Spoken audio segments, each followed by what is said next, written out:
walls and window pane. I hear thunder, but there's no rain. This kind of thunder,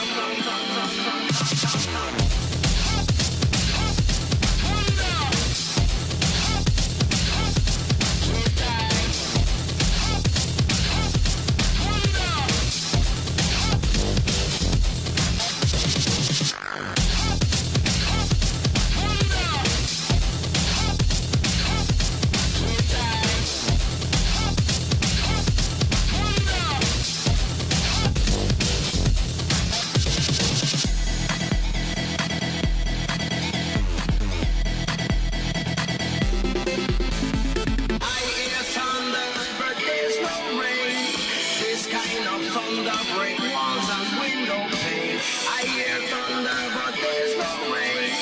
This kind of thunder, I hear thunder, but there's no rain. This type of thunder breaks walls and window pane. I hear thunder, but there's no rain. This type of thunder breaks walls and window pane.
안녕하세요, 그루브엔드입니다. 야, 신호를 시작해주세요. 그루브엔드는 이름에서 알 수 있듯이요. 저희 타악 전공자들로만 모인 팀이기 때문에 그루브를 만들어내는 게 아주 큰 장점이라고 생각을 합니다. 그래서 그루브에 이름을 붙였고요. 엔드라는 뜻은 저희 음악을 들으시는 분들이 좀 더 다양한 상상을 하셨으면 좋겠는 마음에서 엔드를 붙여보았습니다. 본음은요, 본래의 음이라는 뜻이고요. 저희는 악기 하나에서 낼 수 있는 다양한 소리들과 타법들을 사용해서 본음을 완성하였습니다. 저희는 악기 하나를 가지고 탐구하고 연구하는 실험들을 많이 하는데요. 다양한 타법은 물론 이제 다양한 스틱들을 활용해서 각기에서 낼 수 있는 소리들을 되게 극대화시켜서 낼 수 있는 소리들을 최대한 많이 담아보았습니다. 청춘 마이크는 저희가 시민들하고 되게 가깝게 다가갈 수 있는 좋은 기회인 것 같아요. 물론 코로나 때문에 지금 직접 대면해서 할 수는 없지만 저희 유튜브, 청춘 마이크 강원 유튜브라던가 아니면 다른 어떤 준비들도 많이 하고 있으니까 많이 관심 가져주시고요. 저희 그루브엔드도 유튜브나 페이스북이나 인스타 열려 있습니다. 그래서 많이 오셔서 구경해 주시면 감사하겠습니다.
기후는 변화를 넘어 이제 위기로 다가왔다. 많은 사람들이 기후를 변화시키는 원인이 탄소 배출이라고는 알고 있지만 가장 큰 탄소 배출원이 육식이라는 것에 대해서는 비교적 잘 모른다. 그래서 개인이 기후 위기를 조금이라도 늦추거나 막을 수 있는 가장 큰 실천은 채식을 하는 것이다. 기후 위기를 막을 수 있는 최고의 개인적 실천이 채식이라니. 우리가 뭘 그렇게 많이 먹는다고? 이런 생각의 배경은 사람들은 고기를 덩어리로 먹고 굽고 썰어야만 육식을 한다고 생각하기 때문이다. 돈가스와 동그랑땡 같은 것은 육식의 범위에 넣지 않기도 한다. 우리가 먹는 음식의 95%가 수입 농산물이라는 것과 마찬가지로 육식 만연의 사회 풍토를 인정하기란 쉽지 않다. 고기를 덩어리로 먹지 않을 때에도 우리는 육식을 하고 있는 중이다.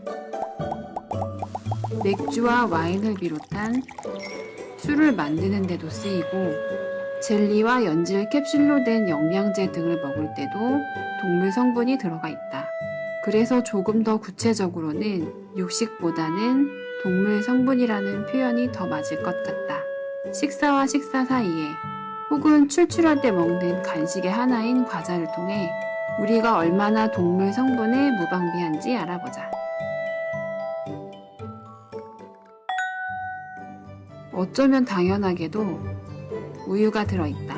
쉽게 지나치기 쉽지만 낙농업은 탄소 배출의 주된 원인 중 하나이다. 통밀 쿠키 다이제에도 또한 우유가 들어가 있다. 오리지널 다이제스티브에는 들어있지 않지만 국내파는 통밀 함량을 줄이고 우유를 첨가하였다. 흔히 소금 간만 돼 있을 것이라 생각하는 똑같이 오리지널 또한 소고기로 시즈닝이 되어 있다. 참크래커와 야채 크래커 둘 다 소고기 성분이 함유되어 있다. 튀기는 과정에는 우지가 사용되고 특히 야채 크래커에는 시즈닝에 소고기가 함유되어 있다.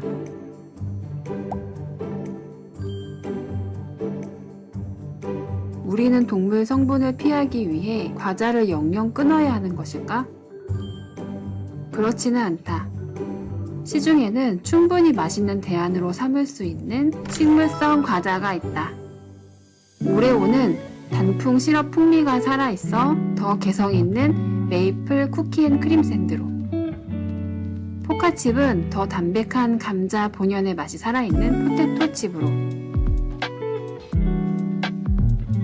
다이제는 원조 다이제스티브 혹은 커피와 잘 어울리는 계피향 로투스로, 크래커 본연의 맛은 콜로시 브랜드의 크래커로 대체할 수 있다.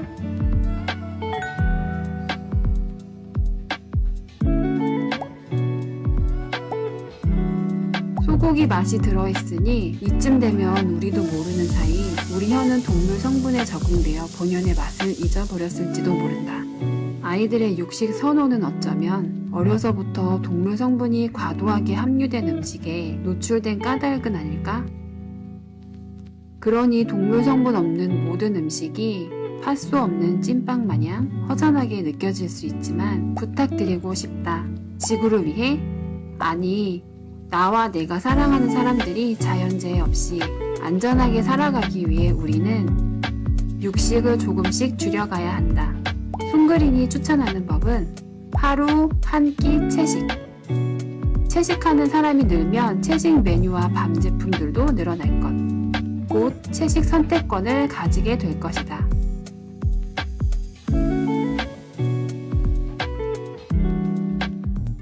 쓰레기 중에서 가장 골칫거리인 플라스틱. 무엇이 문제일까? 너무 많다는 것이다. 살림살이에 쓰이는 위생팩, 위생장갑, 랩, 장볼 때 포장재도 모두 플라스틱. 심지어는 물티슈마저도 플라스틱이다. 쓰레기가 되기 전까지는 지구의 자원이었거나 팔려지기를 기다리는 값나가는 물건이었던 플라스틱이 집에 오면 5분 남짓 만에 쓰레기가 되어버린다. 사용 후 폐기 단계에서 쓰레기가 되지 않게 해보려는 움직임이 바로 분리배출. 생산과 유통 단계에서 분리배출을 쉽게 해주면 좋으련만 애초부터 재활용을 고려하지 않고 생산되었던 물건들이라 골칫거리다. 그래도 썩지 않는 플라스틱으로 가득 차가는 매립장, 강과 바다, 토양을 생각하며 분리배출이라도 잘해보자. 그런데 뭐? 우리의 분리배출이 헛수고였다고? 사실 우리가 플라스틱으로 분류해 내다 놓는 쓰레기의 절반은 일반 쓰레기입니다. 아무리 플라스틱으로 분류한다 한들 선별하는 분들의 손을 한 번 더 가게 만들어 힘들게 할 뿐이고, 부피가 작은 제품, 가령 칫솔이나 볼펜, 빨대나 라이터, 치약 등의 쓰레기는 재활용이 어렵다. 칫솔 하나만 봐도 몸체와 칫솔모의 재질이 다르다. 모나미 볼펜을 버린다고 생각해보면 볼펜 안에 용수철, 그리고 조금 남은 잉크 등 다른 재질로 이루어진 물건들은 향후 만들어질 재생 플라스틱의 품질을 낮추기 때문에 통째로 버려선 안 된다. 그럼 심과 용수철, 촉을 분리해서 버린다면? 안타깝지만 이래도 너무 작은 탓에 선별장에서 모두 폐기된다고 한다. 일회용 라이터도 복합 재질이고 자칫 남아있는 기름으로 인해 선별장에서 사고가 날 수도 있으니 꼭 일반 쓰레기로 버려야 한다. 튜브 치약은 내부를 세척해서 버리는 사람도 거의 없을 뿐더러 세척해서 잘 버린다 해도 부피의 문제, 재질의 문제 때문에 재활용이 안 된다. 대체 이 아더가 뭐길래 우리를 괴롭히는 걸까? 아더는 PE, PS, PP 등 단일 소재로 만든 플라스틱과는 달리 복합 소재 플라스틱으로 재활용이 불가능하다. 햇반 용기, 화장품 병 또한 아더 소재이다. 그 다음은 실리콘 장갑, 고무줄 등 합성 고무일반 쓰레기이다.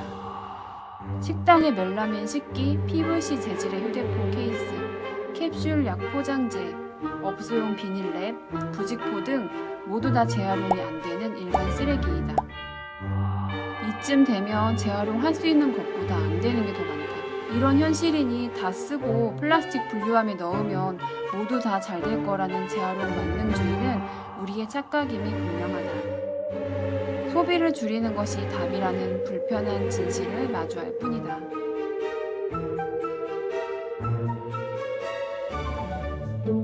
플라스틱으로 버리면 안 되는 것들을 살펴보았으니 이제 재활용에 더욱 신경 써야만 하는 플라스틱 제품들을 알아보자.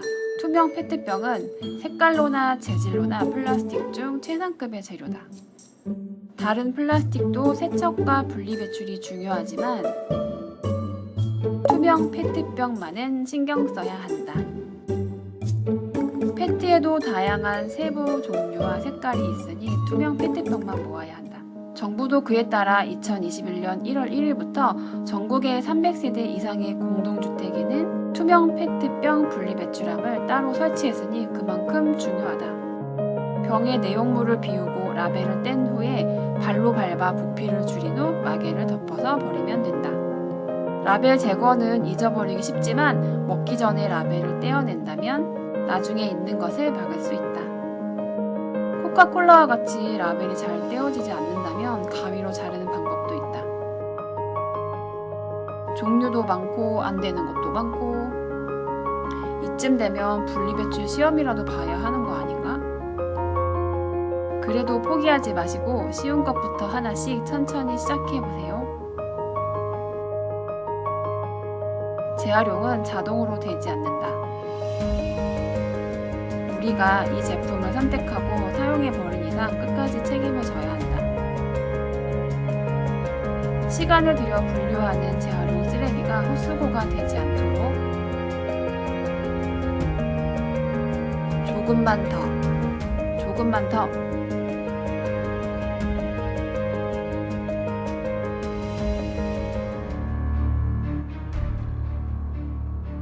2019년 크리스마스, KTNG 본사 앞에 대형 크리스마스 트리가 생겼다. 그런데 뭔가 이상하다. 이 트리는 길가에 버려진 담배꽁초들만 주워서 만든 것이다. 타고 남은 필터 부분은 플라스틱이니 길에 버려진 담배 꽁초들은 대부분 하수구를 따라 강으로 바다로 흘러가게 될 것이다.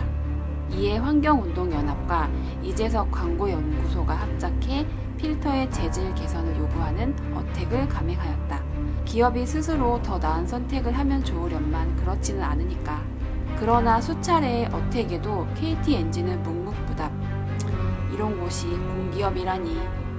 오늘은 담배 어택처럼 그간 있었던 어택들에 대해 알아보고 어떤 기업이 이에 응답하고 어떤 기업들이 무시했는지를 알아보도록 하겠다.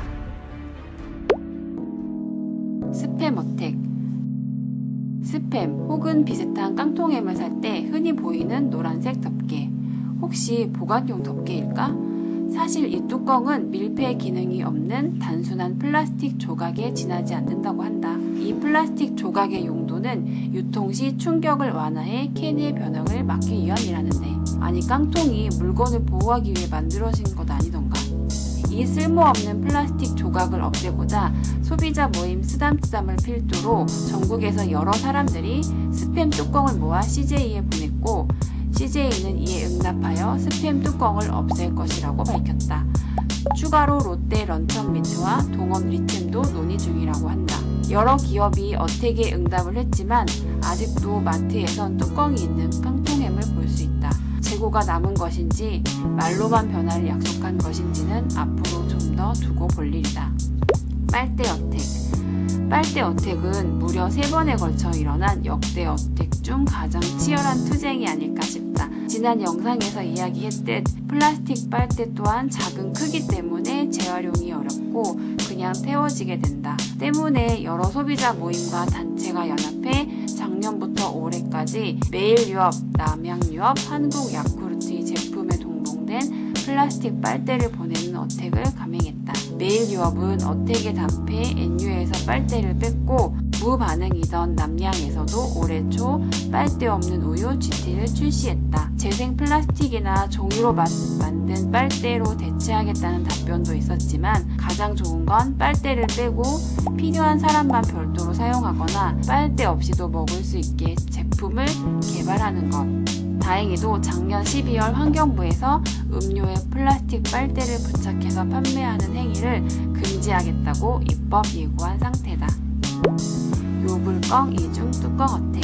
특히 야쿠르트는 스팸과 비슷하게 별다른 기능이 없는 플라스틱으로 만든 요구르트 이중 뚜껑이 달린 제품을 생산하고 있는데, 올해 초 진행된 요구르트 뚜껑 어택에도 묵묵부답, 아무런 답변이 없었다. 고급 라인업의 차별화를 위해서라고 하지만 이제는 플라스틱이 고급 대접을 받는 시대는 아니지 않을까?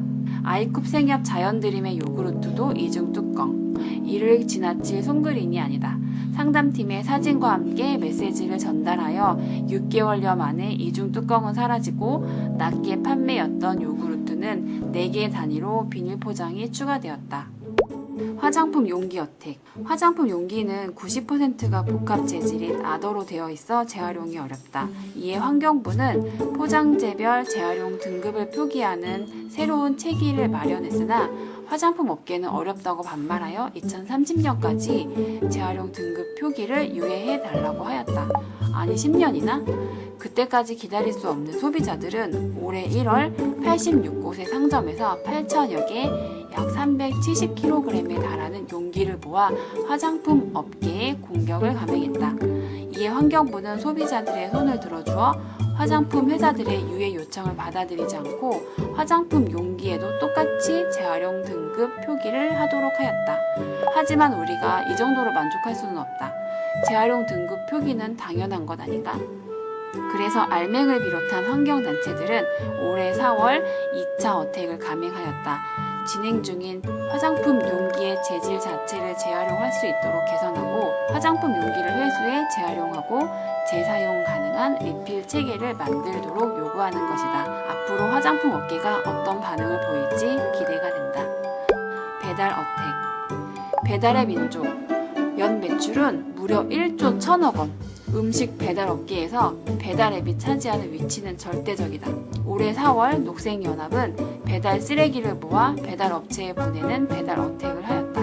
이 때문인지 배달 배달의 민족 측은 수저 안 받기 옵션을 기본으로 선택하도록 바꾸었지만 이것만으로 제 역할을 다했다고 보기엔 어렵지 않을까? 배달 음식을 먹는 사람과 판매하는 사람 개개인에게만 책임과 의무를 갖게 하지 말고 배달 문화를 선도하고 확장시킨 배달의 민족에서 획기적인 다회용기 배달 및 수거 시스템을 도입하면 좋겠다. 이렇게 지난 몇 년간 있었던 여러 쓰레기 어택에 대해 알아보았다. 제로 웨이스트 문화가 소비자들의 실천에만 그치지 않도록 하는 것이 바로 적극적인 소비자 행동, 어택이다. 앞으로도 어떤 어택들이 나올지 기다려진다. 다음엔 여러분도 동참해보면 어떨까요?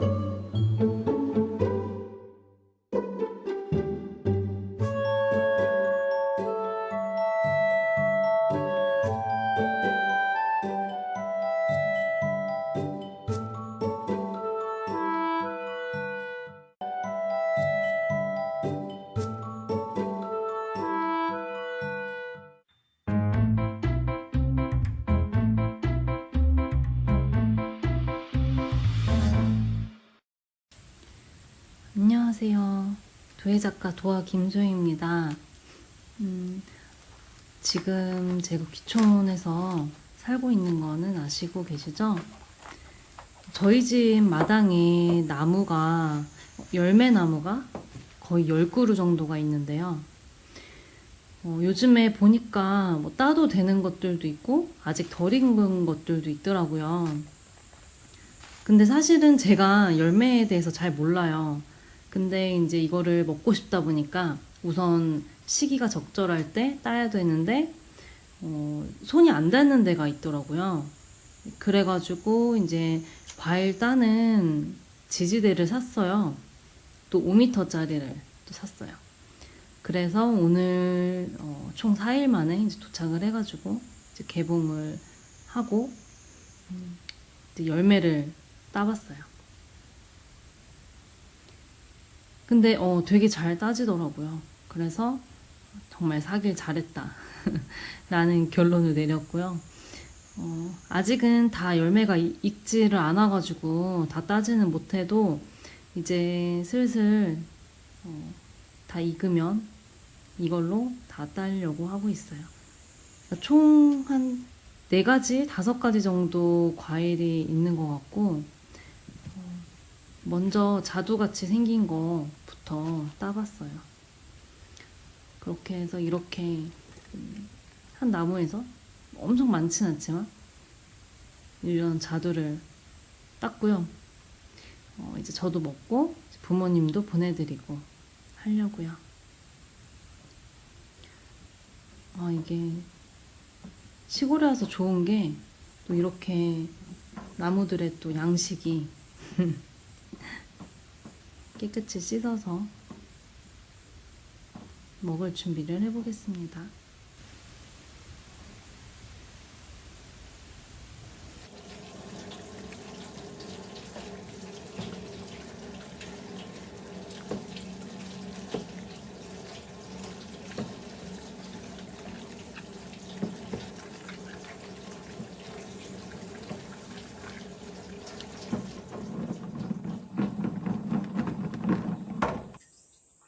맛있겠다.